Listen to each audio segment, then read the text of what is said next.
ஏழுமலையான் அந்த கோவிந்தனுடைய நாமத்தை பெற்ற நகரம் தான் வெங்கடாசலபுரம். வெங்கடாசலபுரம் இந்த வெங்கடாசலபுரத்தில வாழ்வாங்க வாழக்கூடிய அந்த தங்கங்கள் எதுகுல செல்வர்கள் யாதவர் குலத்திலே அவதரித்தவர்கள் நடக்காட்டி தியாகி நந்தகோணர் வழித்தொண்டர்கள்.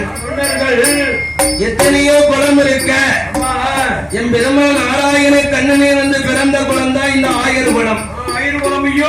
இந்த நவநீதன் நந்தகோவனுடைய வரி வம்சத்தார்கள் இந்த வெங்கடாசலபுரத்தில இந்த சித்தார்த்தங்கரையில கொடிமரத்தில் வந்த தெய்வம் 21 தேவதை. இந்த 21